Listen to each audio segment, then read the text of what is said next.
வரவேற்கிறோம். நம்பிக்கையின் அடிப்படையில் இறைவனை நோக்கி பயணிக்கும் இயேசு பிறப்பின் யூபிலி ஆண்டில் ஒருவரை ஒருவர் மன்னித்து மாற்றம் பெற்று இறைவனோடு நெருக்கமாக இணைந்து ஆன்மீக வாழ்வில் ஆழம் காண திரு அவை அழைப்பு விடுகின்றது. நமது பயணம் உலக ரீதியாக உடல் ரீதியாக இருப்பதை விட ஆன்மீக ரீதியாக இருக்க வேண்டும். இதையே தாயுமானவர் பொன்னான மாதரை பூமியில் நாடினேன், என்னை நாடிய என்னுயிர் நாதனே, உன்னை நாடுவேன் உன் அருள் தூவலி ஆம் தன்னை நாடும் தன்னன் தனியனே என்கின்றார். உலக ஆசைகளை கடந்து உயர்வான ஆன்மாவை தேட வேண்டும். இன்றைய கால சூழலில் உலக ஓட்டத்தில் ஈடுபடுத்து ஓடி வெற்றி பெற வேண்டும். உயர்ந்த சுகபோக வாழ்வை வாழ வேண்டும். உழைப்பில்லாமல் உண்ண வேண்டாம், படிக்காமல் வெற்றி பெற வேண்டும் என்ற சிந்தனையை களைந்து சமூக பொறுப்போடும் இறைவனை தீராத நம்பிக்கையோடும் ஆன்மீக வாழ்வில் அக்கறையோடும் வாழ முயற்சி செய்வோம். இறைவனின் குடையின் கீழ் வாழும் ஒரே குடும்பமாக அன்பை கொடுத்து மன்னிப்பில் உயர்ந்து மாற்றமுள்ள மனிதர்களாக வாழ அருள் வேண்டி இத்திருப்பலியில் இணைவோம். இறை பலம் பெறுவோம். இந்த திருப்பலியானது லூயிஸ் பிள்ளை, மாணிக்கம் பிள்ளை, சுரேஷ் இவருடைய ஆண்மையை வாசிக்காகவும், கடவுளின் ஆரோக்கிய தமிழ் ரசனம் பிள்ளை இவருடைய ஆண்மையை வாசிக்காகவும், பாக்கியம் பிள்ளை, ஜெயபாலன், அஸ்வின் இவருடைய ஆண்மையை வாசிக்காகவும், தலவாய்களும் சூசி ராஜனேயும் இவர்களுக்கு காப்பாற்றி அந்தோனியாருடைய அனைத்து செயல்களுக்கு நன்றியாகவும், குடும்ப நலனுக்காகவும், சிறப்பாக மனைவிக்கு உடல் சுகம் கிடைத்ததற்கு நன்றியாகவும், பிள்ளைகள் பேர்களுடைய உடல் சுகத்திற்காக வேண்டுதல்படியாகவும், கருப்பசாமி, சிதம்பரம், கோட்டையா இவருடைய ஆண்களை வாசிக்காகவும், காளி ராஜா, கிறிஸ்டி ரூபா இவருடைய குடும்ப நலனுக்காகவும், இக்குடும்பத்திற்கு நாபாதிக்கு அந்தோனியா வழியாக இவன் செய்த அனைத்து செயல்களுக்கு நன்றியாகவும், ஜெனிடஸ் வினோதினி இவருடைய குடும்பத்திற்கு நாபாதிக்கு அந்தோனியா வழியாக இறைவன் செய்த அனைத்து செயல்களுக்கு நன்றியாகவும், குடும்ப நலனுக்காகவும், தொழில் முன்னேற்றத்திற்காகவும், மிக்கேலம்மாள், சுரேஷ், சுமதி, சோஃபியா, சீனு இவருடைய குடும்பத்திற்கு நாபாதிக்கு அந்தோனியா வழியாக இறைவன் செய்த அனைத்து செயல்களுக்கு நன்றியாகவும், குடும்ப நலனுக்காகவும், தொழில் முன்னேற்றத்திற்காகவும், அந்தோனி சாமி, ஜெபமாயராஜ், இருதயராஜ், ஜோசப், ஜேம்ஸ் இவருடைய ஆண்மை நிலைப்பாட்சிக்காகவும், பெனி, ஜெனிஃபர் இவர்கள் இருவரும் இணைந்து வாழ வேண்டுதல்படியாகவும், குழந்தை சாமி பிள்ளை, பாக்கிய கமால், சேசையா இவருடைய ஆண்மை நிலைப்பாட்சிக்காகவும், ஜோசப் செல்வமேரி குழந்தைவரம் வேண்டி வேண்டுதல்படியாகவும், மிக்கேல் பால்ராஜ், அண்ணம்மாள், மிக்கேல் ராஜ் இவருடைய ஆண்மை நிலைப்பாட்சிக்காகவும் இந்த பிள்ளையானது ஒப்புக்கொடுக்கப்படுகிறது. இக்கருத்துக்களுடைய நம் ஒவ்வொருவருடைய தனிப்பட்ட தேவைக்காகவும், சிறப்பான குடும்பத்தில் வைத்த ஆன்மாக்களுக்காகவும், நம்முடைய தேவையில் அதி உன்னதமான தேவையாகக்கூடிய ஏதாவது ஒரு தேவையை உன்னதமாக நினைத்து முழுமையாக நினைத்து கண்டிப்பாக அந்த தேவை நிறைவேற வேண்டும் என்ற கருத்துக்காக எதிர்ப்புரைகள் ஒப்புக் கொடுத்து மன்றாடுவோம். தூய மறைகள் கொண்டாட கவிகளும் பொருட்டு நம் குற்றம் குறைகளையாம் எண்ணி மனம் வருந்தி மன்னிப்போம். எல்லா பல இறைவிடமும்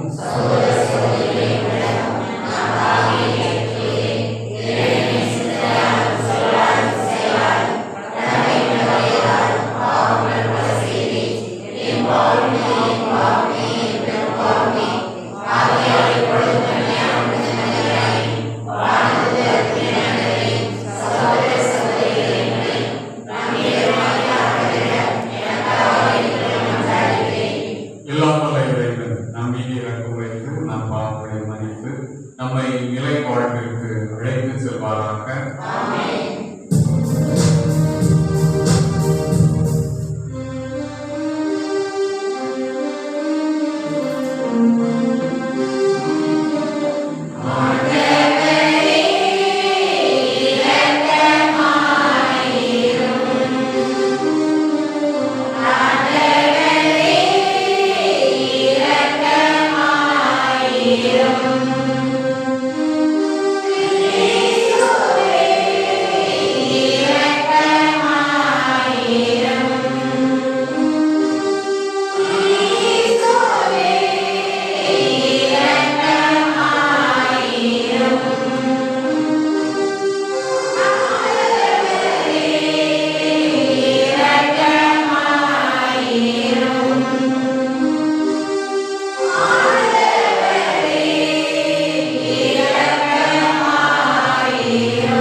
ஆட்சி செய்த எங்கள் ஆண்டவரும் உக்கிரமாகிய இயேசு கிறிஸ்து வழியாக உம்மை மன்றாடுகின்றோம்.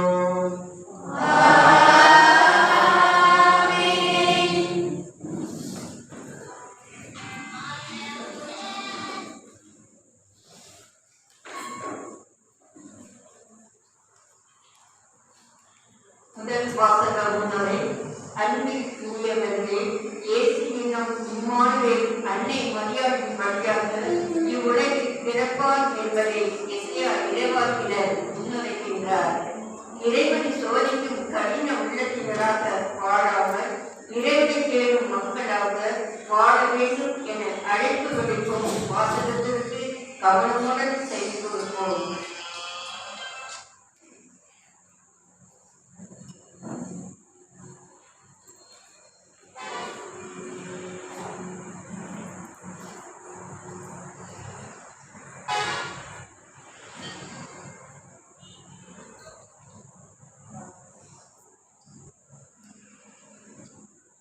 முதல் வாசகம்.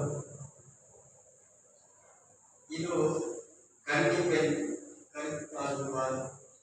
இறைவாக்கினர் எசேயாவிலிருந்து வாசகம். அதிகாரம் 7, இறை வார்த்தைகள் 10 முதல் 14 முடிய. அக்காலத்தில் ஆண்டவர் ஆகாசுக்கு மீண்டும் தம் திருவாக்கை அருளிச் சொல்லியது, உம் கடவுளாய் ஆண்டவர் உமக்கு ஒரு அடையாளத்தை அருளுமாறு கேளு. அது கீழே பாதாளத்திலோ மேலே வானத்திலோ தோன்றுமாறு கேட்டுக்கொள்ளும் என்றார்.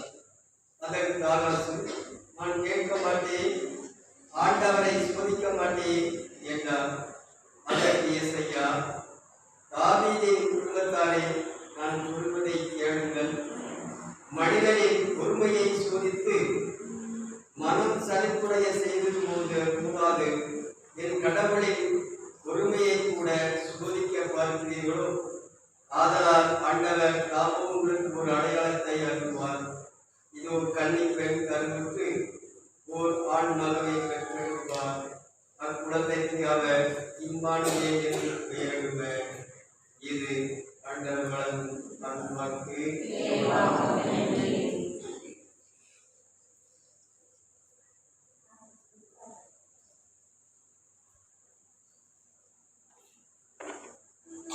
திருப்பாடல் 24.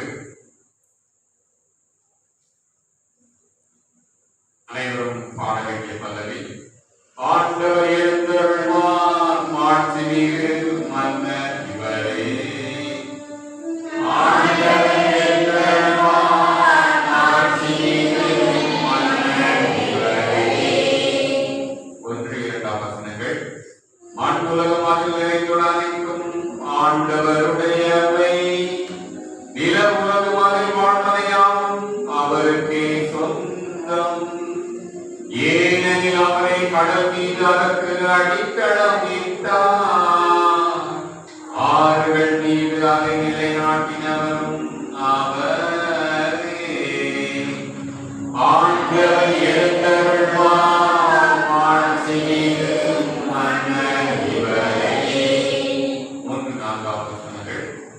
ஆண்டவரது மலை ஏற தகுதியுள்ளவர் யார்? அவரது திருத்தலத்தை நிற்கக்கூடியவர் யார்?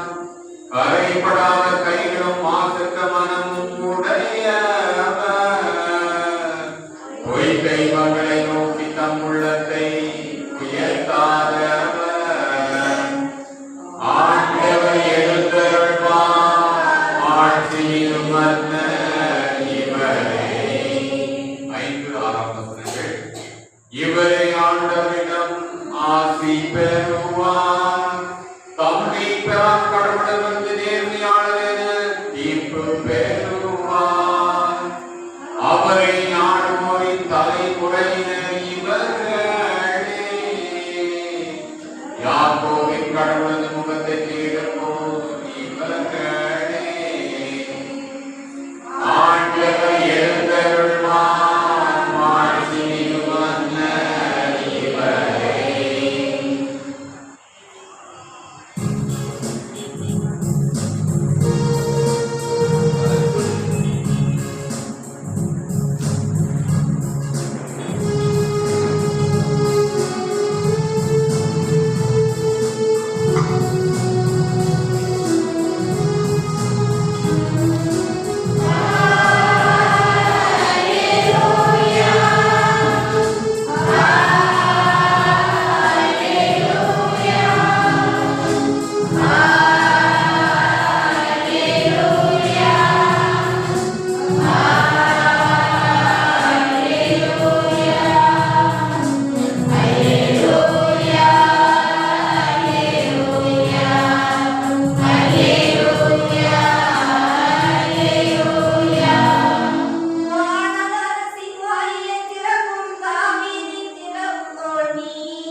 இறைசுற்றலில் 26 தொடங்கி 38 முடிய 6ஆம் மாதத்தில் கபிரியேல் என்னும் வானதூதரை கடவுள் கலிலேயாவில் உள்ள நாசரேத் என்னும் ஊரில் இருந்த ஒரு கன்னியிடம் அனுப்பினார்.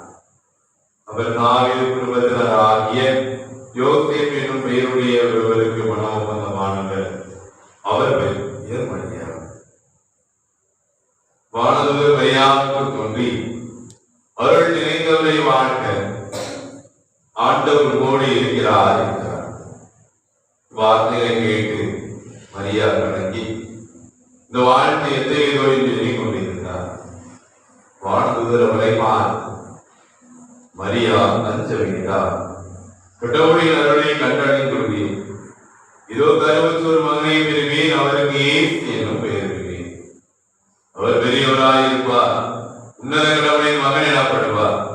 அவருடைய தந்தை தாவீதின் அரியணை ஆண்டவராகிய கடவுள் அவருக்கு அளிப்பார். அவர் யாக்கோபின் குடும்பத்தின் மீது என்றென்றும் ஆட்சி செலுத்துவார். அவருடைய ஆட்சிக்கு முடிவே இராது என்கிறார். அதற்கு மரியா வானதூதரிடம், இது எப்படி நிகழும்? நான் கன்னியாயிற்றே என்றார். வானதூதர் அவரிடம், தூய ஆவி உன் மீது வரும், உன்னத கடவுளின் முதலமை உண்மையை நுழையும். ஆதலால் உம்மிடம் பிறக்கவும் குழந்தை தூயது, அக்குழந்தை இறைமகன் எனப்படும். உம்முறையினராய் எலிசபெத்தும் முதிர்ந்த வயதில் ஒரு மகனை பிறந்திருக்கிறார். கருவுரை இயலாதவர் என்று சொல்லப்பட்ட அவருக்கு 6ஆம் மாதம், ஏனெனில் கடவுளால் இயலாது ஒன்றுமில்லை என்றார். மரியா, நான் ஆண்டவரின் அடிமை, உன் சொற்படியே எனக்கு நிகழட்டும் என்றார். அப்பொழுது வானதூதர் அவரை விட்டு காண்கிறார். ஆண்டவரின் அருள்வாக்கு.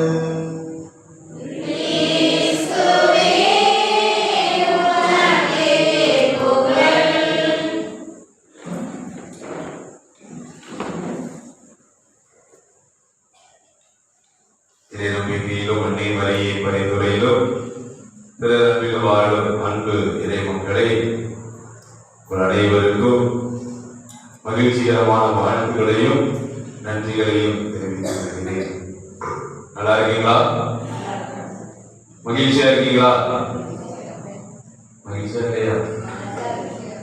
மகிழ்ச்சியா இல்லையா? மகிழ்ச்சிக்காக தான் உங்களுடைய தந்தை இன்றைய நாளில் சிறப்பாக இவ்வளவு தூரம் அழைத்து வந்திருக்கிறார். நாங்களும் மக்களை மகிழ்ச்சிப்படுத்த வேண்டும், உங்களுடைய வாழ்க்கையில் இறைவன் ஆசீர்வதிக்க வேண்டும் என்று சிறப்பாக 25 நாள் கொண்டாட்டத்தை கொண்டாடிக்கிறோம். எனக்கு தேதி என்ன தெரியுமா? 20. ஆண்டவர் இயேசு கிறிஸ்து பிறந்த எத்தனை வருஷம் ஆயிட்டான்? 2025. அந்த 2025 2ஆ பிரிச்சா 20 25 அப்படிதான் 20 25 பிரிக்கலாம். அப்போ நாம ஒரு 25 நாள் கொண்டாட்டம் கொண்டாடுகிறோம். எனவே 25 கழிந்தது 20ஆம் தேதியாக இன்று நீங்கள் திரியாத்திரை வந்திருக்கிறீர்கள். எனவே இரட்டிப்பு மகிழ்ச்சி, கூடுதலாக ஒரு மாபெரும் தொடர்பு இருப்பதை காண்கிறேன். காரணம், இந்த திருத்தலத்துக்கும் நமக்கும் பலவிதமான ஆசீர்வாதமும் பலவிதமான பங்களிப்பும் உண்டு. அதோடு அம்மா சொன்னாங்க, அதை எனக்கு கூட்டுதான், அதை இங்கேதான் நாங்க ஒன்று எடுக்க போறோம், ஒன்று கொடுக்க போறோம் அப்படின்னு சொன்னாங்க. கேட்கும்போது மிக மகிழ்ச்சி. கும்பாடி எவ்வளவு தூரத்துல இருக்கு, எத்தனையோ பெரிய பெரிய ஊர்களெல்லாம் தாண்டி போகிறோம். அப்படிப்பட்ட இடத்துல இருந்து கூட இந்த ஊரோடு ஒரு தொடர்பு இருக்கிறாங்க அப்படின்னா அதுதான் கடவுள் நம்மளை இணைத்திருக்கிறார். கடவுள் நம்மை உறவாக மாற்றியிருக்கிறார். இதனால் வரைக்கும் மற்ற மக்களுக்கு நமக்கும் ஒரு பங்கு மக்கள், இது ஒரு பங்கு மக்கள் அப்படிங்கிற ஒரு ஸ்தானத்தை தாண்டி அவங்க எங்க சொந்தக்காரங்க, கொட்டூருக்காரங்களும் கும்பாடிக்காரங்க எங்க சொந்தக்காரங்க அப்படின்னு சொல்லி தலைவர்களுக்காரங்க எங்க சொந்தக்காரங்க அப்படிங்கிற ஒரு உறவை ஏற்படுத்திய ஒரு மாபெரும் ஸ்தானத்தை நாம் அனைவரும் பிடிச்சிருக்கிறோம். எனவே இந்த நாளில் சிறப்பாக இந்த 20ஆம் தேதியில் 2025ஆம் ஆண்டின் 12ஆம் மாதத்தில் இந்த உறவு சங்கமத்தை பார்க்கின்ற போது மகிழ்ச்சியாக இருக்கிறது. நற்செய்தி வாசகம் ஒரு பரிச்சயமான வாசகம். மாதாவை பத்தி எந்த திருவிழா எடுத்தாலும் இதுதான் நற்செய்தி வாசகம். மாதாவுக்கு நிறைய திருவிழா இருக்கு இல்லையா? மாசம் மாசம் மாதாவுக்கு திருவிழா எப்படியாவது வந்துடும். எப்படியாவது மாசம் மாசம் நம்ம மாதாவுக்கு திருவிழா எடுக்கும். உதாரணமா ஜனவரி 1 என்ன திருவிழா எடுக்கும்? அன்னை மரியாள் இறைவனின் நாள். பிப்ரவரி மாசம் மாதாவுக்கு என்ன திருவிழா வரும்? லூர்து மாதா திருவிழா வரும். சரிங்களா? மார்ச் மாசம் சூசியப்பர் 19 25 மாதா மங்கள வார்த்தை நாள், கருவுச்ச நாள் சொல்லுவாங்க. ஏப்ரல்ல மட்டும் எனக்கு மறந்து தெரியும். மே மாதம் ஃபுல்லாவே மாதாவுக்கு ஒப்பு கொடுக்கப்பட்ட நாள். அப்படி சொல்லிட்டே போகலாம். ஜூன், ஜூலை, ஆகஸ்ட் உங்களுக்கு தெரியும். செப்டம்பர் உங்களுக்கு தெரியும். ஆகஸ்ட் என்ன இருக்கு? மாதா விண்ணேற் படைத்த நாள். செப்டம்பர் என்ன வருது? மாதா பிறந்த நாள். அதே போல அக்டோபர் என்னது? ஜோமாலை மாதா வருவாங்க. சரிங்களா? நவம்பர், அப்புறம் டிசம்பர் 7ஆம் தேதி அமல மாதா திருவிழாவை கொண்டாடும். இதெல்லாம் பெரிய பெரிய திருவிழாக்கள். காட்சி அடிப்படையில் இருக்கிறோம்னா நிறைய திருவிழாக்கள் இருக்கு. மாதாவுக்கு திருவிழாக்கள் எண்ணி நடக்காத அளவுக்கு. இப்படிப்பட்ட இத்தனை மாதாக்கள் திருவிழாவுக்கும் ஒரே நற்செய்தி வாசகம் தான். அது என்ன வாசகம்? இன்னைக்கு 6ஆம் மாதம் கபிரியேல் தூதர் அன்னை மரியாவுக்கு மங்கள வார்த்தை சொன்னது அப்படின்னு சொல்லி ஆரம்பிக்கக்கூடிய இந்த லூக்கா நற்செய்தி வாசகம் தான் எல்லா நாளும் இல்லாவிட்டாலும் அதிகபட்சமாக இந்த நற்செய்தி வாசகம் தான் கொடுக்கப்படுகிறது. இந்த நற்செய்தி வாசகத்துல நன்றாக பார்த்தோம் என்றால் முதல்ல இன்னொரு வார்த்தை தொடங்கிறது. என்ன வார்த்தை? 6ஆம் மாதத்தில் கபிரியேல் என்னும் வானதூதரை கடவுள் கலிலேயாவில் உள்ள நாசரேத் என்னும் ஊரில் இருந்த ஒரு கன்னியிடம் அனுப்பினார். இது எனக்கு ஒரு பெரிய சந்தேகமே இருக்கு. மரியாவை கபிரியேல் பார்த்த பிறகுதான் மரியா என்ன ஆகுறாங்க?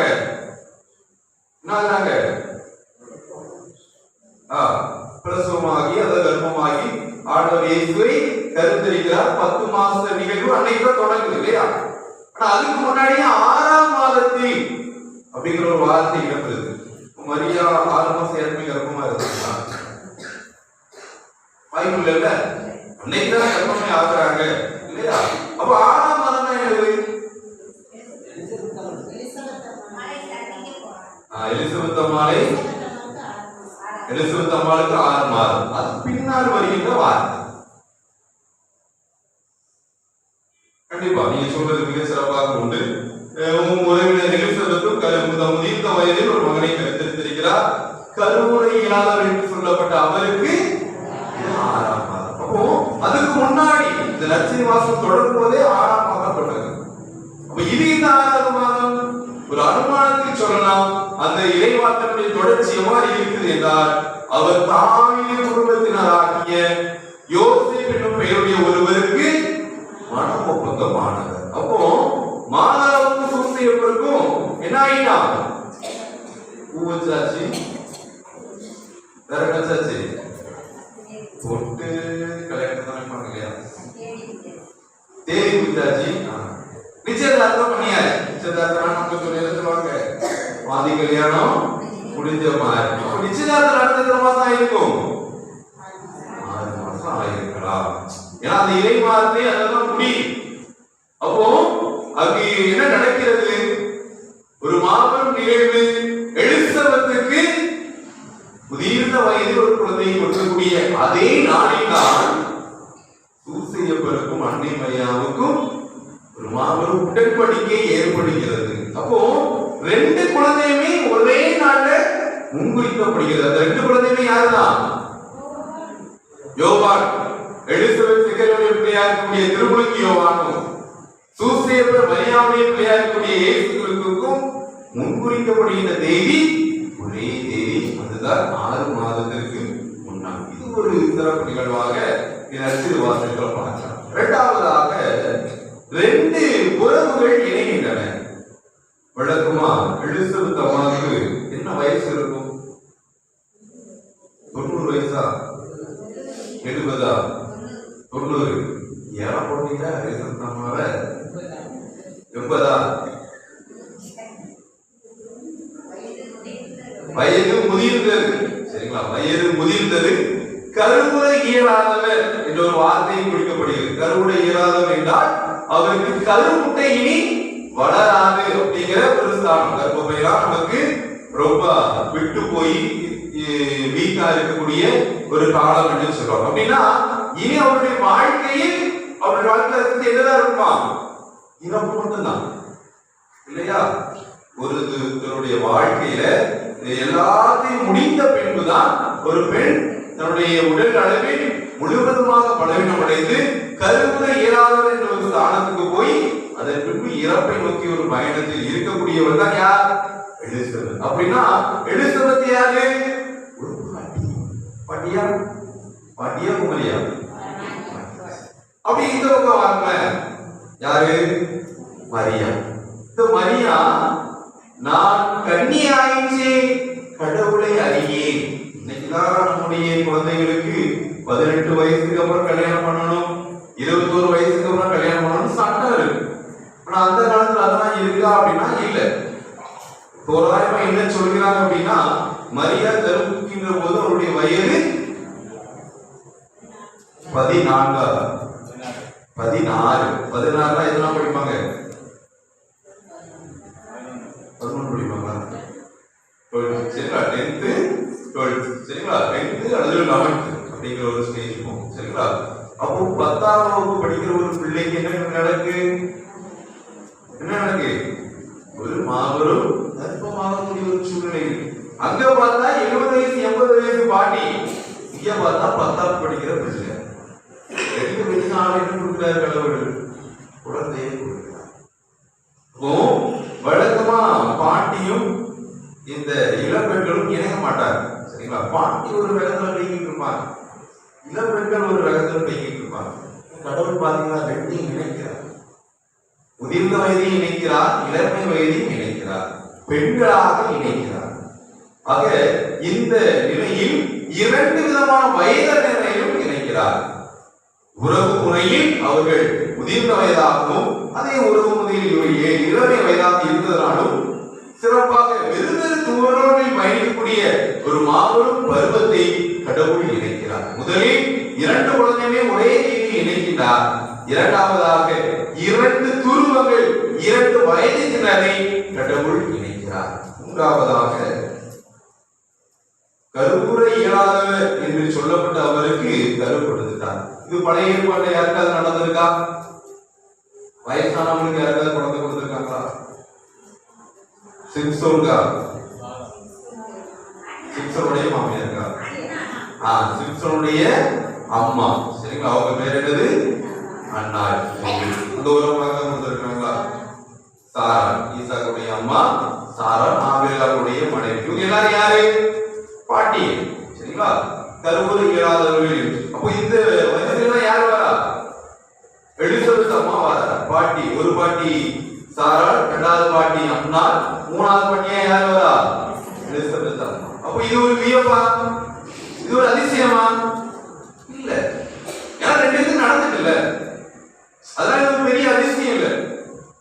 ஆனா இந்த பக்கம் எடுங்க, மாதாவு ஏதாவது ஒரு இளம்பெண்ணுக்கு இதுக்கு முன்னாடி கடவுள் குழந்தை கொடுத்திருக்கா? பழைய ஏற்பாடு இன்னைக்கு முதல் வாசம் கூட அதை ஒட்டி இருந்துச்சு. இதோ கன்னி பெண் கருத்தம் இறைவார்த்தைதான் கொடுக்கப்படுகிறது. ஆனால் விவிலிய வரலாற்றில் இளம்பெண்கள் கருவானதாக வரலாறு இல்லை. அப்போ இங்கே ஒரு புதிய வரலாறை யார் உருவாக்குகிறார்? அன்னை மரியாளுக்கு தான் இளம்பெண் கருத்தாகின்ற ஒரு நிகழ்வு நடக்கிறது. என்றால் இது ஒரு மாபெரும் அற்புதத்தின் நிகழ்வு. முதல் முதலாக சாராவுக்கு கடவுள் குழந்தை கொடுக்கும் போது அது ஒரு அற்புதத்தின் நிகழ்வாக இருந்தது. ஆனால் அது அண்ணா எலிசபெத் என்று சொல்லுகின்ற போது கடவுளுடைய ஒரு சாதா புதுமையாக மாறிவிட்டது. ஆனால் இங்கு அன்னை மரியாள் ஒரு புதிய வரலாற்றை தொடங்குகிறார். இளம்பெண் கற்பம், இளம்பெண் கற்பத்தை முதல் முதலாக தொடங்கி அன்னை மரியாள் ஒரு மாபெரும் சகாப்தத்தை உருவாக்குகிறார்.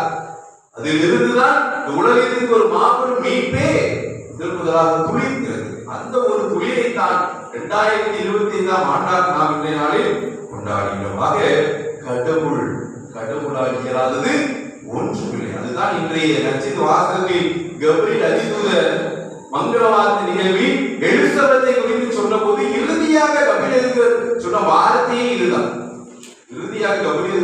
வார்த்தை ஏனெனில் கடவுளால் இயலாதது ஒன்றுமில்லை. நீங்க நிறைய பேர் கஷ்டத்தோட இருப்பீங்க. எல்லாமே எனக்கு இவ்வளவு பாரமா இருக்கு, அவ்வளவு பாரமா இருக்கு, இவ்வளவு கஷ்டமா இருக்கு, அவ்வளவு கஷ்டமா இருக்கு, கடவுள் இவ்வளவு சுமைகளை சுமத்துகிறார், நான் எப்படி தாங்குவேன், நான் எப்படி இதெல்லாம் சமாளிப்பேன், நான் எப்படி இதையெல்லாம் போக்குவேன்? உங்களால தாங்கவும் முடியாது, போக்கவும் முடியாது, சமாளிக்கவும் முடியாது. அப்ப யாரால தான் முடியும்? கடவுளால் மட்டும்தான் முடியும். நம்ம பல நேரத்துல நாம தான் எல்லாத்தையும் தீர்க்கணும்னு நினைக்கிறோம். ஆனா கடவுளை வைத்து பார்க்க நாம விரும்புவதில்லை. கடவுளால் எல்லாம் முடியும். கடவுளால் இயலாத ஒன்றும் இல்லை. கடவுள் இன்னைக்கு என்ன நடத்தி இருக்கிறார்? ஒரு மாபெரும் 2 வயதினரை ஒன்றாக செய்திருக்கிறார். 2 குழந்தைகளை ஒரே நாளில் குறித்து வைத்திருக்கிறார். முதியோருக்கு குழந்தை கொடுத்திருக்கிறார், இளம்பெண்ணுக்கும் குழந்தை கொடுத்திருக்கிறார். அப்படிப்பட்ட ஒரு மாபெரும் அற்புதம் அதிசயங்கள் ஏற்கக்கூடிய அளவுக்கு நம்முடைய வாழ்க்கை இல்லை. சின்ன சின்ன நம்முடைய வாழ்க்கையில் கூடிய துன்பங்கள் துயரங்கள் அகழ்வதற்கு கடவுளால் முடியாது.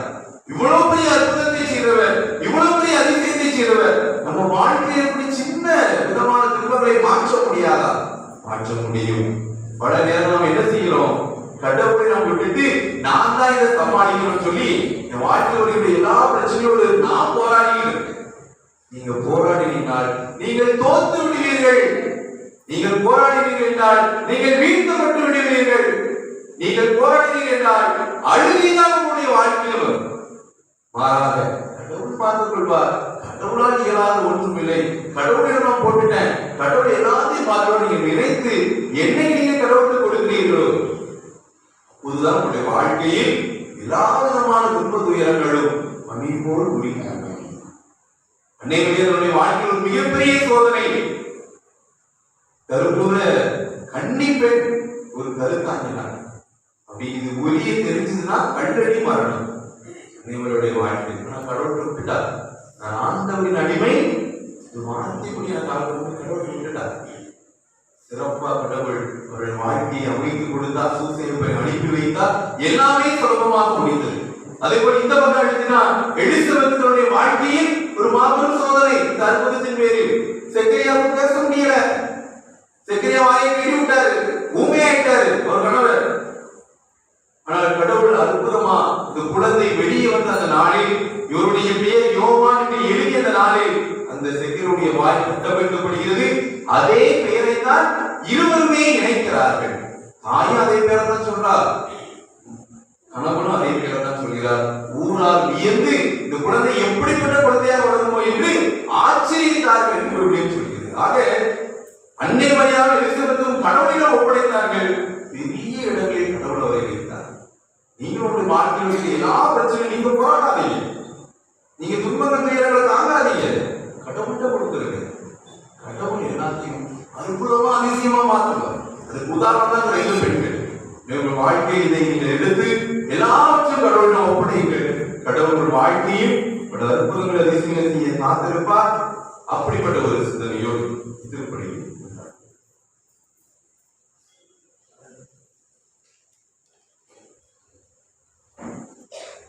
அனைவரும் எழுந்து அந்த வேண்டுகளை எல்லாம் கடவுளிடம் ஒப்புக் கொடுப்போம்.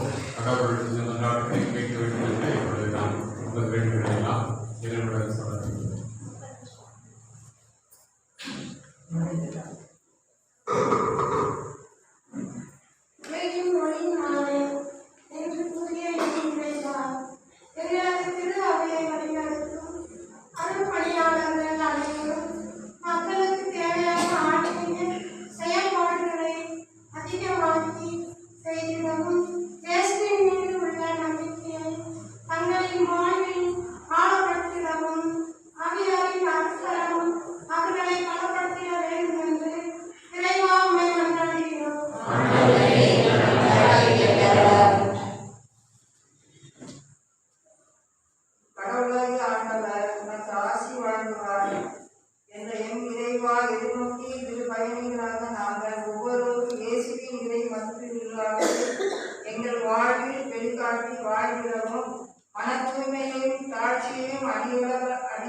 பணியாளர்களாக செயல்பட நல்ல சிந்தனையையும் நல்ல எண்ணத்தையும் தந்திட வேண்டும் என்று இறைவா உம்மை மன்றாடுகிறோம்.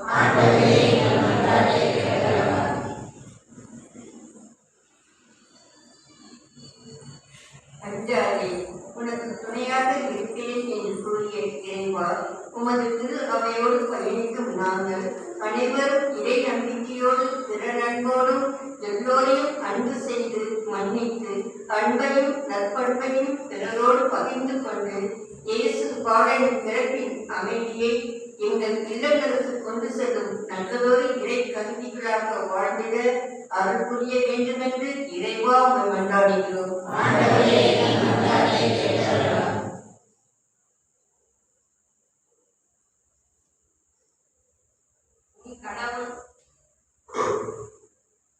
கடவுளும் ஆண்டவருமான நாம் நீ செல்லும் இடமெல்லாம் உன்னோடு இருக்கிறேன் என்ற என் இறைவா, திருப்பயணிகளாக வந்திருக்கும் எங்கள் குடும்பங்கள் ஆசீர்வதிக்கப்படவும் ஒவ்வொருவரும் நல்ல உடல் உள்ள நலனோடு வாழ்ந்திடவும் இப்பங்கில் வாழும் எல்லா மக்களும் இறை அருளால் நிரப்பப்படவும் அனைவரின் தேவைகளும் கேட்கப்படுவதாக பலன் தர வேண்டும் என்று இறைவா உம்மை மன்றாடுகிறோம். இன்றைய நாளில் திருப்பதி கற்றுக்கள் கொடுத்து திருப்பி அனைத்து குடும்பங்களை ஆசிரியர்களும் இதை நாள் நினைவுறும் அனைத்து ஆன்மாக்களையும் ஆன்மாக்களுக்கும் இறைவன் நிலை வாழ்வை உடையவர்களாக இருந்து தர வேண்டும் என்று இறைவாமை மன்றாடுகின்றோம். நமது தனிப்பட்ட தேவைகளுக்காக சற்று நேரம் அமைதியாக மன்றாடுகிறோம்.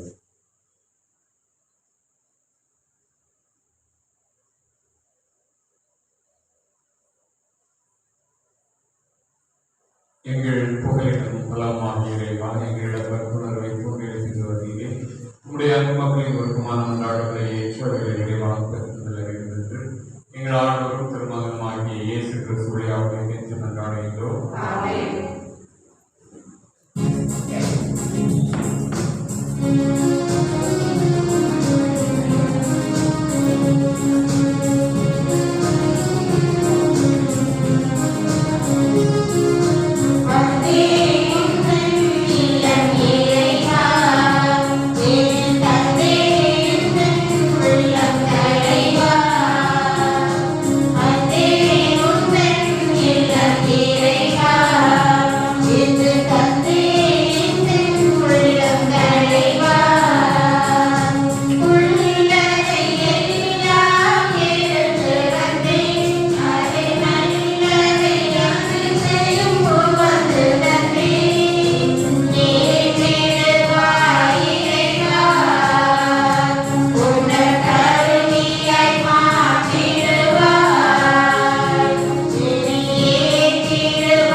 எல்லாம் அல்ல நம் தந்தையாகிய இறைவனுக்கு ஏற்றதாக கொண்டாடுங்கள்.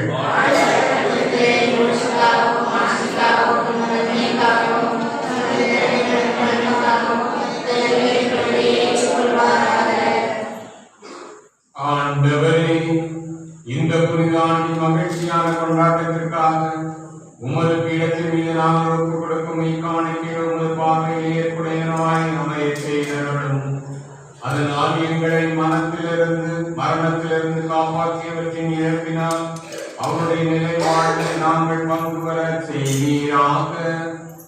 எங்கள் ஆண்டவராகிய இயேசு கிறிஸ்து வழியாக உம்மை மன்றாடுகின்றோம்.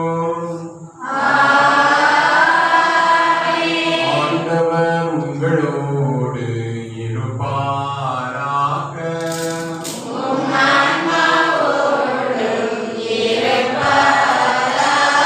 இதயங்களை மேலே எழுப்புங்கள்.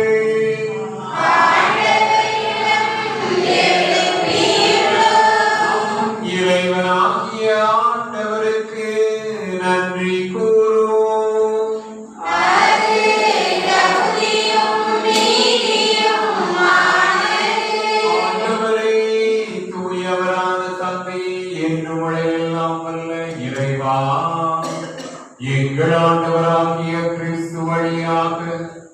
என்னாலும் எவ்விடத்திலும் நாங்கள் உமக்கு நன்றி செலுத்துவது மெய்யாகவே தகுதியும் நீதியுமாகும்.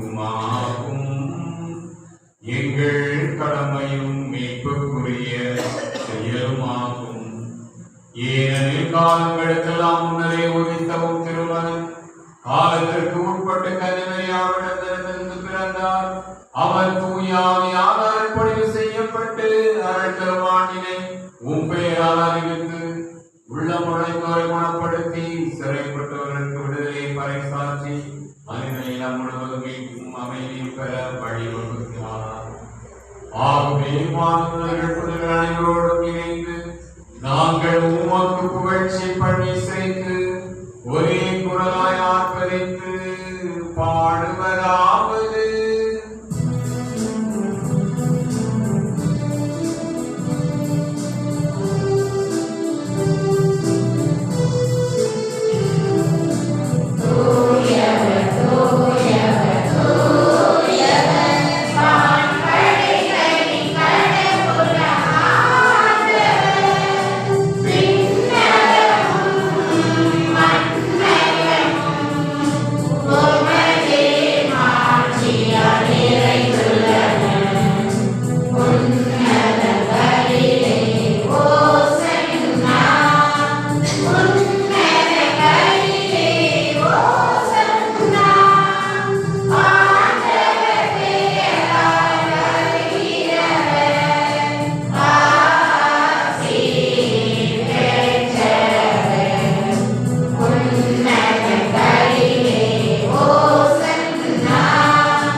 அவர் பாடுபட உலகறிந்து தம்மை கையளித்த போது அப்பத்தை எடுத்து உமக்கு நன்றி செலுத்தி ஆசி வழங்கி அதை பெற்று தம் சீடருக்கு அளித்து அவருக்குரியதாகும். அனைவரும் இதிலிருந்து பெற்று உண்ணுங்கள். ஏனெனில் இது உங்களுக்காக கையளிக்கப்படும் என் உடல்.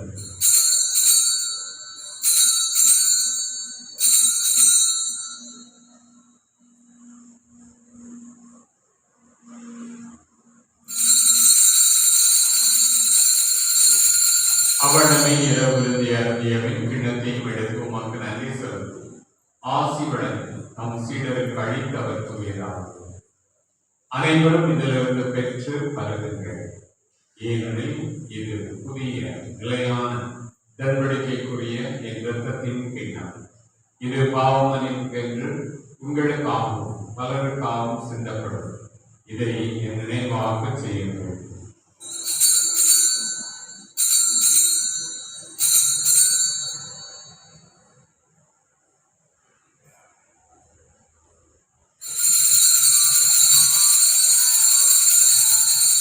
நம்பிக்கையின் மறைபொருள்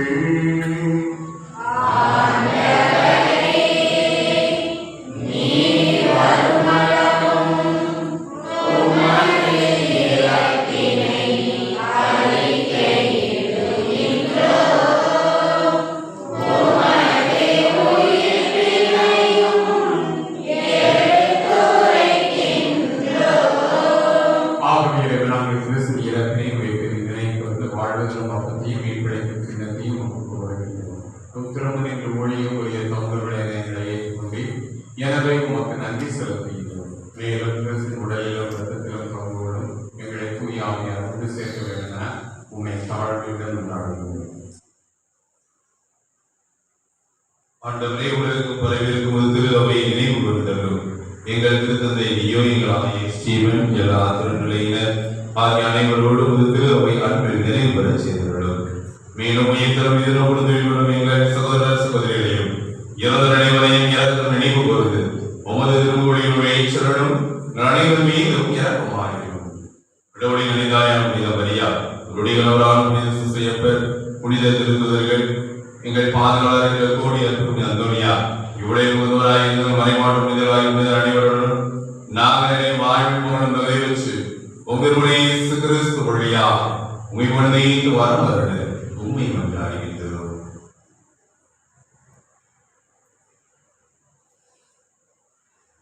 இவர் வழியாக இவரோடு இவரை எல்லாம் வல்ல இறைவனாகிய தந்தையே தூய ஆவியாரின் ஒன்றிப்பில் எல்லா புகழும் ஆட்சியும் என்றென்றும் உமக்கு உரியவே.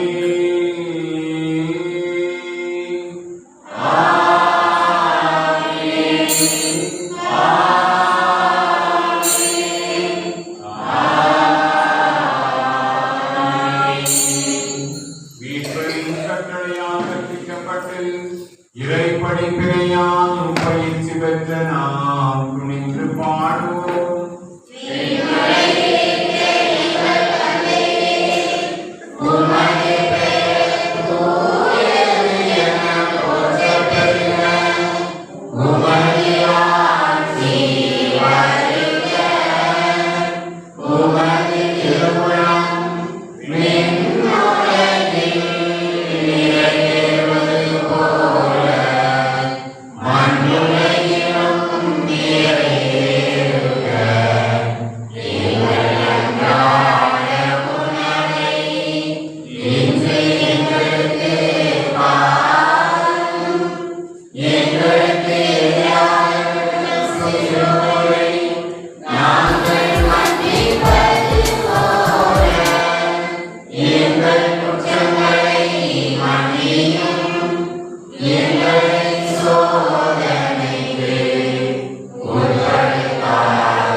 ஆண்டவரே, தீமை அனைத்திலிருந்தும் எங்களை விடுவித்து எங்கள் வாழ்நாளில் அமைதியை அறிவுள்ள உம்மை மன்றாடுகின்றோம். உமது இரக்கத்தின் உதவியால் நாங்கள் பாவத்தில் இருந்து எப்பொழுதும் விடுதலை பெற்று யாதொரு கலக்கமும் இன்றி நலமாயிருப்போமாக. நாங்கள் எதிர்நோக்கி இருக்கும் பேரின்பத்திற்காகவும் மீட்பராகிய இயேசு கிறிஸ்துவின் வருகைக்காகவும் காத்திருக்கின்றோம்.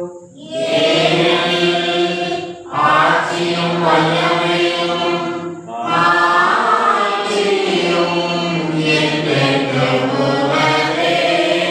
ஆண்டவரே இயேசு கிறிஸ்துவே, அமைதியை உங்களுக்கு விட்டு செல்கிறேன், என் அமைதியையே உங்களுக்கு அளிக்கிறேன் என்றும் திருத்தூதர்களுக்கு மொழிந்தீரே. எங்கள் பாவங்களை பாராமல் உமது திரு அவையின் நம்பிக்கையை கண்ணோக்கி உமது திருவுளத்திற்கு ஏற்பதற்கு அமைதியையும் ஒற்றுமை அளித்தருள்வீராக. என்றென்று வாழ்ந்து ஆட்சி செய்கின்றவர் நீரே.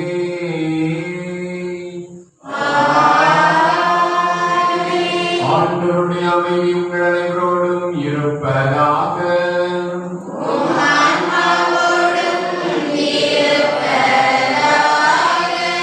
ஒருவரோடு கிறிஸ்து வழங்கும் அமைதியை பகிர்ந்து கொள்வோம்.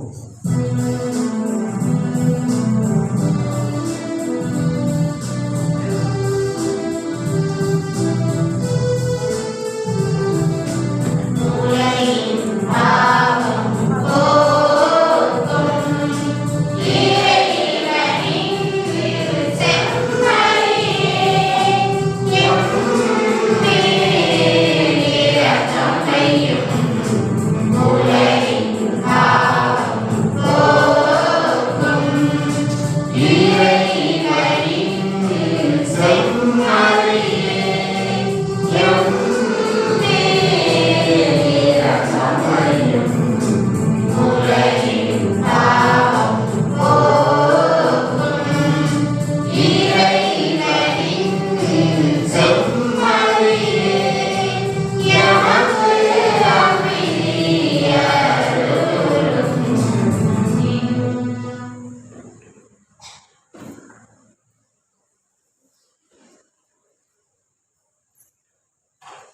இறைவனின் செம்மறி இந்த உலகின் பாவங்களை போக்குகின்றவர்.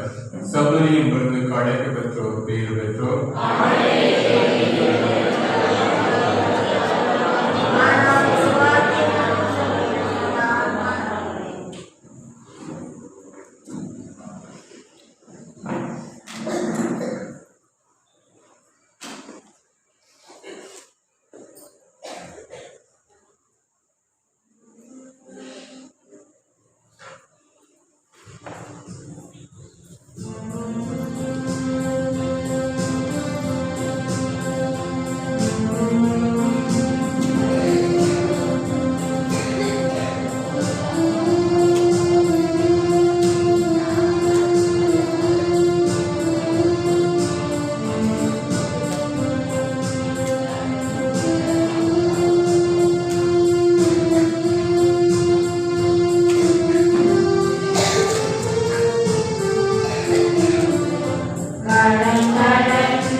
விண்ணக தந்தையே, உம் திருமகன் இயேசு கிறிஸ்துவின் நீர் எங்களுக்கு வழங்கிய நம்பிக்கைக்காக உமக்கு நன்றி. தூய ஆவியார் வழியாக தந்த திருரன்பு என்னும் கொடைக்காக நன்றி. இந்த நம்பிக்கையாலும் அன்பாலும் உமது அரசின் வருகையை எதிர்நோக்குமாறு எங்களுக்கு தாரும். உமது நற்செய்தியின் சான்றுகளாக எங்களை மாற்றும். தீமையின் ஆற்றல்களை எங்களிடமிருந்து அகற்றும். நாங்களும் இவ்வுலகம் புதிய விண்ணகம் புதிய மன்னகம் நோக்கிய பயணத்தில் இறை வார்த்தையால் மாற்றம் பெறுவோமாக. இந்த இருபடி கொண்டாட்டத்தின் அருள் எதிர்நோக்கி திருப்பயணிகளாகிய எங்களை வழிநடத்தட்டும். விண்ணக செல்வங்களுக்கான ஆர்வத்தை எதில் தூண்டி எழுப்பட்டும். என் மீட்பர் இயேசுவின் மகிழ்ச்சியும் அமைதியும் உலகை நிரப்புவதாக. மூவொரு கடவுளே, உமக்கே மாட்சி, உமக்கே புகழ், உமக்கே நன்றி. ஆமென். மன்றாடுவோமாக. ஆண்டவரே, நாங்கள் இந்த திருப்பந்தியில் பங்கேற்பதால் எங்களை புனிதமடைவோமாக. உமது புனித திரு அவையினால் அடையாளங்கள் வழியாக எல்லா மக்களினங்களும் ஒரே திருமணம் தம் சிலுவையினால் பெற்று தந்த மீட்பை மகிழ்ச்சியுடன் பெற்றுக்கொள்ள செய்வீராக. எங்கள் ஆண்டவராகிய இயேசு கிறிஸ்து வழியாக உம்மை மன்றாடுகின்றோம். ஆண்டவர் உங்களோடு இருப்பாராக.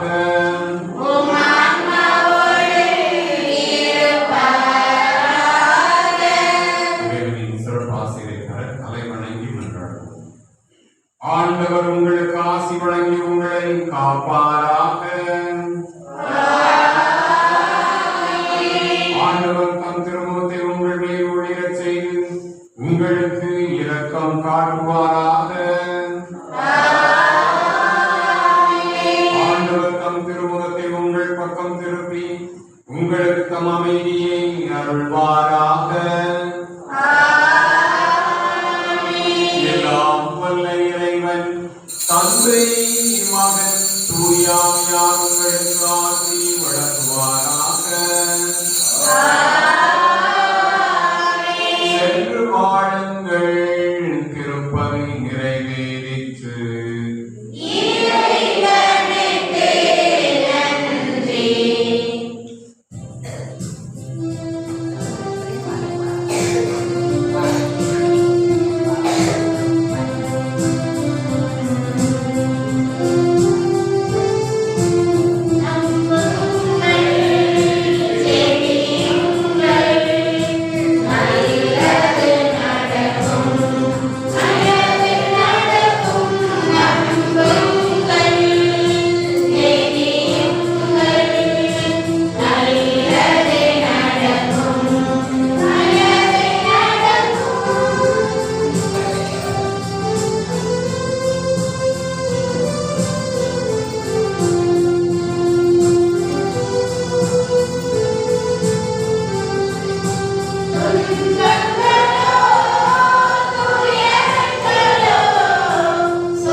ஆண்டவருடைய ஆசீர் உங்களோடு என்றும் இருப்பதாக.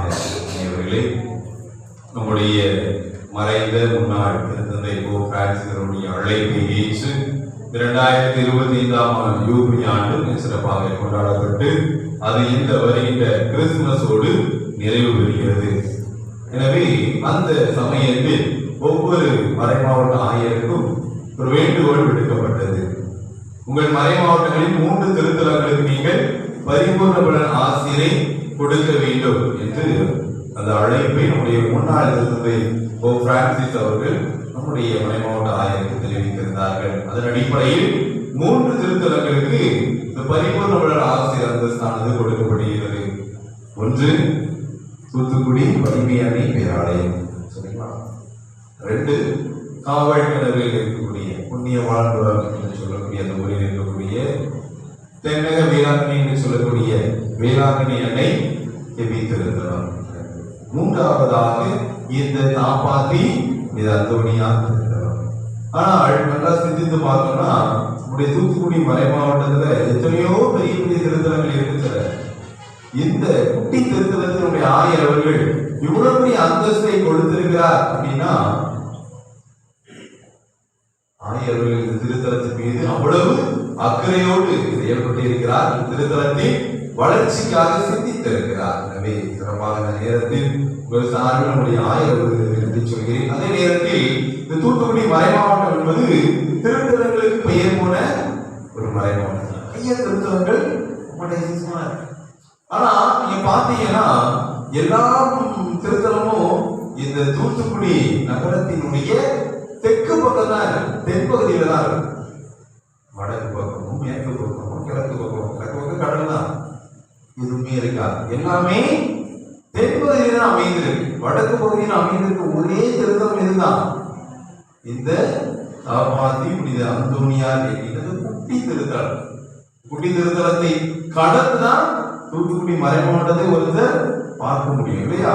மதுரையிலிருந்து சென்னையிலிருந்து யாரு பெங்களூர்ல யாரு வந்தாலும் இதை தாண்டிதான் நாம போயாகும். அப்படிப்பட்ட ஒரு இடத்துல இருக்கக்கூடிய இந்த திருத்தலம் நம்முடைய வடபகுதியில் அமைந்திருக்கிற திருத்தலம் நம்முடைய மறை வட்டத்தினுடைய ஒரே திருத்தலமாக இருக்கிறது. கூடுதலாக நெடுஞ்சாலையில் அமைந்திருக்கக்கூடிய ஒரே திருத்தலமாகவும் இந்த திருத்தலம் இருக்கிறது. அதை கூட்டிலும் இந்த திருத்தலத்தை பார்த்தீங்கன்னா அப்படி அழகா ஒரு வட்ட வடிவுல இங்க சிறப்பா இருக்கும் இல்லையா? நீங்க தனியா இருந்து நடுவில் நின்று பேசுனீங்கன்னா உங்களுக்கு அதுவே எக்கோ கேட்கும். இந்த அளவுக்கு இங்க சிறப்பான கட்டமைப்பு கொண்ட ஒரு திருத்தலம். இந்த திருத்தலத்தை வளர்த்தெடுக்க வேண்டிய பொறுப்பு யார்கிட்ட இருக்கு? நம்ம எல்லாரும். ஏன் அப்படின்னா இந்த திருத்தலம் தூத்துக்குடி மறை மாவட்டத்தினால் தத்தெடுக்கப்பட்டு நடத்தப்பட்ட ஒரு திருத்தலம். பங்கு தந்தை அருந்தந்தை மரியதாஸ் அவருடைய வழிகாட்டுதலின் பேர்தான் இந்த திருத்தலம் மறை மாவட்டத்திற்கு கொடுக்கப்பட்ட திருத்தலம். இது மறை மாவட்டத்தால் தத்தெடுக்கப்பட்டு நடத்தப்படுகிற திருத்தலம்னா இந்த திருத்தலம் யாருடைய திருத்தலம்? நம்முடைய திருத்தலம். மறை மாவட்டம் யாரு? பிஷப் மட்டுமா? இல்ல, நிறைய மக்கள் நீங்களும் நாங்களும் தான். இந்த திருத்தல மக்கள் யாரு? நீங்கள் தான். இது கோட்டூர் பங்கினுடைய திருத்தலம் அல்ல, ஒப்பாடி பங்குதான் திருத்தலம். நீங்க எல்லாரும் இந்த திருத்தலத்தினுடைய மக்கள். திருத்தலத்தினுடைய என்றும் திருத்தல தந்தை யார்? அவருடைய பங்கு தந்தை அருந்தந்தை மரியதாஸ். எனவே இப்படிப்பட்ட ஒரு உரிமையும் கடமையும் இந்த திருத்தலத்தில் நமக்கு இருக்கிறது. எனவே திருத்தலத்தை வளர்த்தெடுக்க வேண்டிய தார்மீக பொறுப்பு நம்மிடம் ஒப்படைக்கப்பட்டு இருக்கு. இந்த 25 நாட்களில் நாம் பார்க்கிற மக்கள் வருகிறார்கள். இப்படிப்பட்ட ஒரு கோயில் எங்களுக்கு தெரியாம போச்சு. அதே நேரத்தில் இந்த திருத்தலம் ஒரு அற்புதத்தினுடைய திருத்தலமாக நான் பார்க்கிறேன். இந்த 25 நாட்கள் கொண்டாட்டத்திலே பலவிதமான சாட்சிகள். உதாரணமா நீங்க இதில் போனீங்கன்னா இந்த ஒரு வியாபாரம் ஒரு 3 தொட்டில் கட்டிப்பட்டிருப்பாங்க. சரிங்களா? இதெல்லாம் நவீன காலத்தில் உருவாக்கப்பட்ட. ஏன் இதுல தொட்டில் கட்டி போட்டாங்க அப்படின்னு குழந்தைகள் வரும். ஆனா இதனால இந்த தொட்டில் இந்த திருத்தத்தை நான் பார்த்ததே கிடையாது. இதுலையும் சரி கொடிமரத்திலையும் சரி திடீரென்று இந்த தொட்டில்கள் பலவாறு தொங்குகின்றன. காரணம் நம்பிக்கை. அந்த நம்பிக்கையில ஒரு சம்பவம் நடந்துச்சு. என்ன அப்படின்னா மரியாதை சேனை, தூத்துக்குடி மறை மாவட்டத்தில் இருக்கக்கூடிய அனைத்தினுடைய பங்கினுடைய மரியாதை சேனை தலைவி நம்முடைய பாத்திமா என்று சொல்வாங்க, தாழ்ந்த பங்கை சார்ந்தவர். அவர் மரியாதை சேனை கடந்த செவ்வாய்க்கிழமை எல்லா மக்களும் இணைந்து வந்து போன செவ்வாய்க்கிழமை தான் நிறைவேற்றினாங்க. ஒரு 500 மக்கள் வந்திருந்தாங்க. அப்போ அதற்கு முன்னதாகவே வந்து இந்த இடம்லாம் எப்படி இருக்கு, பூச வைக்க ஏதுவா இருக்கா, ஃபாதர் எப்படி இருக்கிறாங்க அப்படின்னு சொல்லி பார்த்துட்டு ஏற்பாடுகள்லாம் எப்படி பண்ணலாம் சொல்லி பேசுவதற்காக வந்தாங்க. அப்போ இங்க ஜெபிச்சு கொண்டு இருக்கும்போது அவருடைய காலில் ஒரு 2 மாசம் ஒரு புண்ணு இருந்துட்டே இருக்கு. அது டாக்டர் போய் சொல்லி பார்த்தாங்க, சுகர் புண்ணா இல்ல, இது நல்லாயிரும் தாராளமாயிரும் சொன்னாங்க. ஆனா டாக்டர் எவ்வளவு மருந்து கொடுத்து எதுவுமே கேட்கல. 2 மாசமா ஒரு சின்ன பொண்ணுதான் கருப்பா காட்டினாங்க, கருப்பா இருந்தது.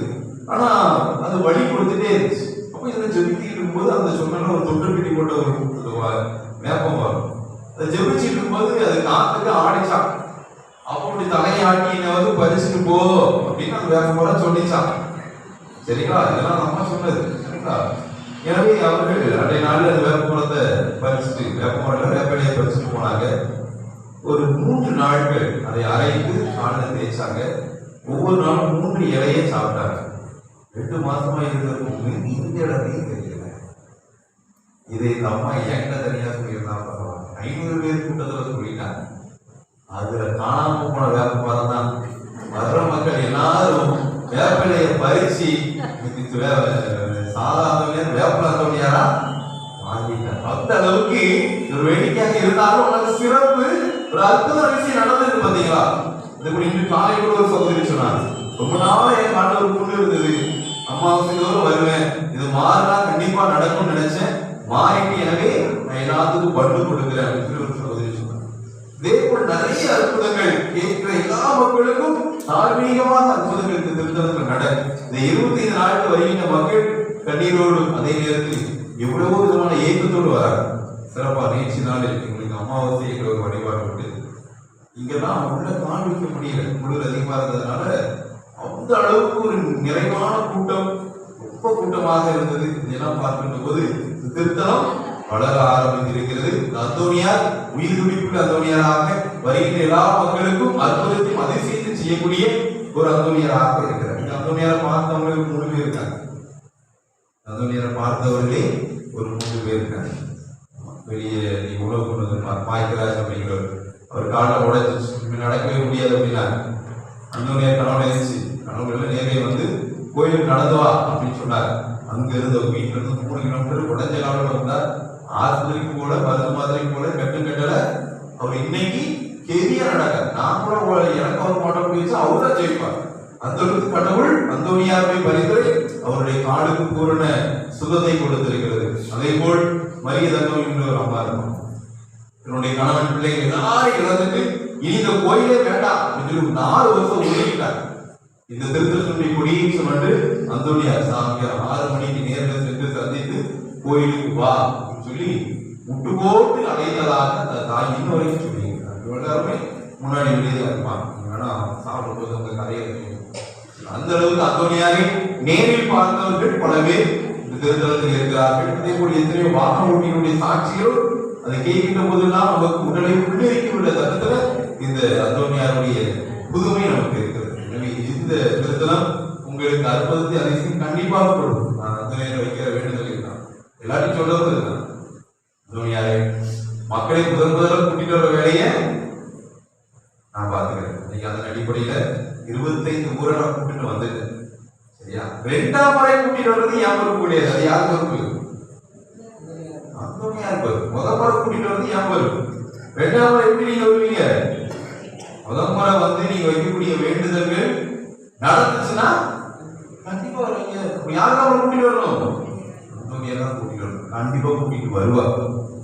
கண்டிப்பா நீங்கள் அனைவரும் 2ஆம் முறையாக இந்த திருத்தலத்துக்கு வருவீர்கள் என்பதை நான் ஆணித்தனமாக கூறுகிறேன். எனவே இந்த திருத்தலம் நம்ம திருத்தலம், இதற்காக சிறப்பாக ஜெபிக்குமாறு கேட்டுக்கொள்கிறேன்.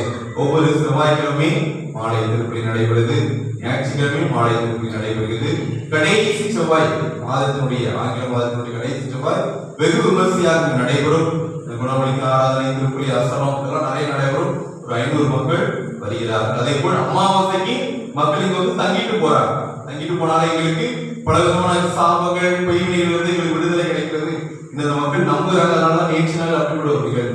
இந்த நிகழ்வுகளை எல்லாம் நீங்கள் குறித்து வைத்து விட்டு நீங்கள் கண்டிப்பாக இந்த அந்தோனியாரை தேடி வருமாறு விளைவிக்கோடு கேட்டு வருகிறேன். வெங்கூர் பக்கத்தில் ஏதாவது கோட்டூர்ல நான் பக்கத்தில் முடிச்சுட்டு வெங்கூர்ல இருக்கு. ஒரு நாள் திடீர் கூப்பிட்டு இந்த திருத்தலத்தை நீங்கள் பார்த்துக்கோங்கன்னு சொன்னாங்க. நான் சரியான சொல்லிட்டு பார்த்துக்கிட்டு இருந்தேன். ஒரு நாள் சாயந்தரம் 3 மணிக்கு புதிதாக ஒரு தோட்டக்காரர் போட்டிருந்தோம். முதல் நாள் அவருடைய முதல் நாள் இங்கே இருந்திருந்தார். 3 மணிக்கு கூப்பிட்டார். பார்க்கறதுக்கு பார்க்கறதுக்கு அவங்களோட ஒருத்தர் பேசணும்னு சொல்லி நம்பர் கேட்டாரு, நம்பர் கொடுப்பான்னு சரி கொடுங்க அப்படின்னு சொன்னோடனே ஃபோனே அவர் கொடுத்தாரு. கொடுத்தோடனே அவர் கொடுத்தாரு, ஃபாதர் நான் அந்த கோயிலுக்கு டொனேஷன் கொடுக்கணும்னு நினைக்கிறேன் அப்படின்னாரு. சரி அப்போ ஒரு 1000 2000 கொடுப்பாரு அப்படின்னு சார். அப்போ நான் நேராக வர பக்கத்தில் தான் இருக்கிறேன், ஊரில் இருக்கிறேன், நேராக வரேன்னு சொல்லிட்டு இங்கே வந்தேன்.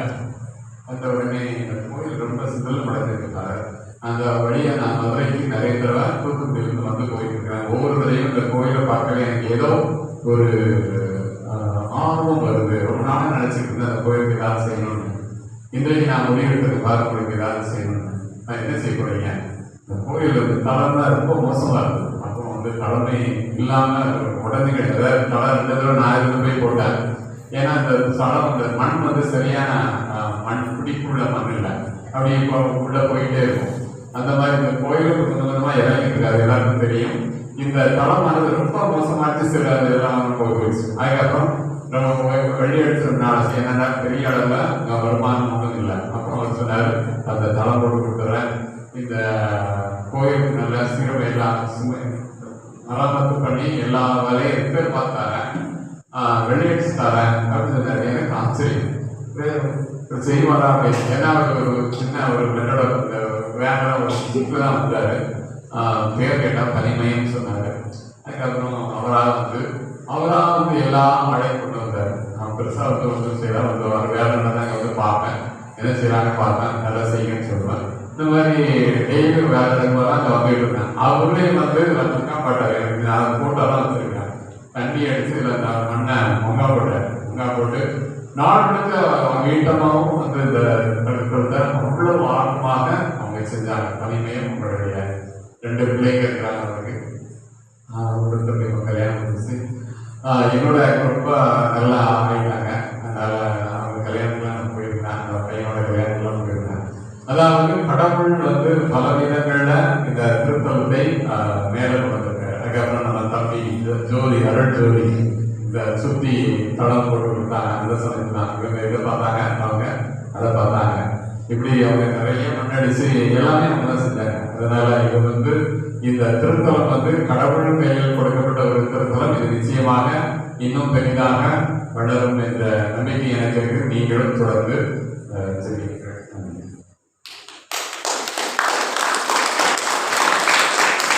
இதையெல்லாம் அழைத்து வந்த திருத்தலத்தினுடைய முன்னாள் திருத்தல தந்தை, உங்களுடைய பங்கு தந்தை அருள் தந்தை மணிதாஸ் அவர்களுக்கு ஒரு வடத்தை அவருக்கு இந்த நினைவு படமாக இந்த அந்தோணியார் படத்தை கொடுத்து நம்முடைய ஊர் நிர்வாகிகள் மரியாதை செய்வார்கள்.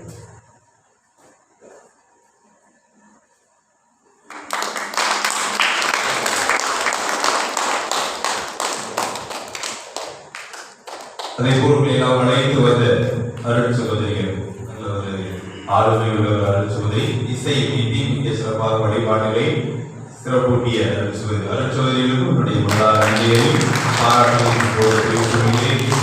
அதே போல் வழிபாடுகளை சிறப்பித்த உங்களுடைய மண்டாட்டு வாசகங்களுக்கு அழகாக வாசித்த அனைத்து வழிபாட்டை சிறப்பித்தவர்களுக்கும் என்னுடைய நன்றியை பாராட்டுகிறோம். அதே போல் பாடகர் குடும்ப ஜோமணியாக எடுத்த இந்த அன்பு தாய்க்கும் என்னுடைய நன்றியையும் பாராட்டுகளையும் அவர்களுக்கும் என்னுடைய பாராட்டுகளையும் நன்றியையும் சிறப்பாக இது நம்ம கோயில், நம்ம திருத்தலம், நம்ம ஊரு என்ற ஒரு உறுத்தலோடு வந்திருந்த கும்பாடி தலவாயுபுரத்தை சார்ந்த அன்பு இறைமக்கள் அனைவருக்கும் என்னுடைய பாராட்டுகளையும் நன்றிகளையும் கூறுகிறேன். தொடர்ந்து உங்களுக்கு நீங்கள் இப்பொழுது திருத்தலை கருத்துக்காக ஜபிக்கப்படும். அதற்கு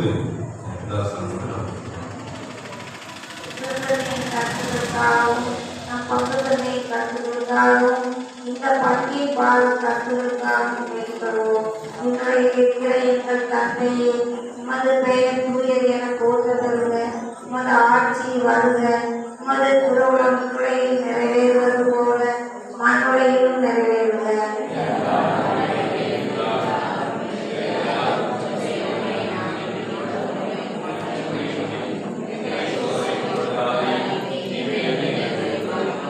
அருள் நிறைந்த மரியே வாழ்க. ஆண்டவர் உடனே பெண்களுக்குள்ளால் பெற்றோர் நீரே.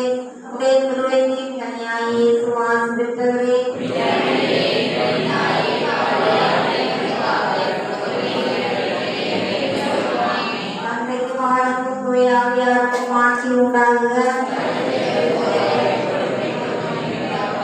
இயேசுவே நன்றி. மரியே வாழ்க. தந்தை மகன் தூய ஆவியின் பெயராலே